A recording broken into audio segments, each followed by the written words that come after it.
Oui, moi, deux remarques sur le fait que l'euro ne pouvait pas durer. Je me rappelle qu'on le disait déjà, notamment... Faut se mettre debout. Sur la table. Bah oui, mais si je me tourne... Le simple fait d'être debout, on est mieux entendu. Oui. Il faut que tu tournes en permanence. Donc en fait, sur la fin de l'euro, on disait déjà, notamment suite à ce qui s'est passé en Grèce à partir de 2009, dès 2011, on disait ça ne peut pas durer, la Grèce va sortir de l'euro. C'est ce qu'on disait au MPEP et on n'était évidemment pas les seuls. Et ça ne s'est pas fait, donc on voit quand même qu'il y a des possibilités assez illimitées d'écraser un peuple sans que rien ne se passe. Enfin, peut-être pas illimité, mais en tout cas beaucoup plus loin que ce qu'on imaginait dans le cadre de l'Union européenne. Donc du coup, aujourd'hui, moi j'ai plus de mal, autant j'y croyais en 2011, aujourd'hui j'ai un peu plus de mal à y croire.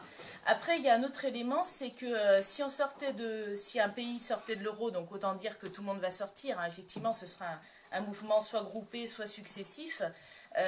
Si ça se faisait maintenant ou trop tôt, ce ne serait pas à notre avantage, parce que les droites sont beaucoup plus organisées, à mon avis, pour en profiter, et que nous, on n'a peut-être pas intérêt à ce que ça se passe trop vite, ou alors il faut qu'on se dépêche pour s'organiser, pour porter ce mouvement, parce que là, on ne serait pas crédible aujourd'hui.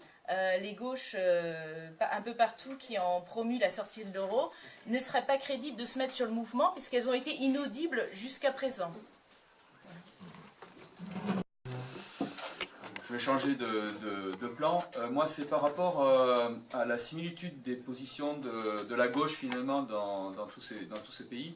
Et vous avez dit c'est une grande erreur de la gauche. Est-ce que vous avez le sentiment que c'est une erreur ? Parce que une erreur qui dure aussi longtemps, on se demande si ça reste une erreur. Parce qu'on a quand même affaire à des gens aussi qui réfléchissent. Donc, est-ce une erreur ou est-ce que c'est une position pratique ? Apporter un témoignage parce qu'on a des amis qui ont travaillé en Allemagne, faisait partie, comme c'est un chercheur, de la classe moyenne.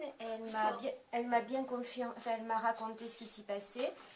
Et elle m'a dit que la classe moyenne était protégée en Allemagne au niveau des droits sociaux, mais que la classe populaire était complètement abandonnée. C'était juste pour apporter ce témoignage.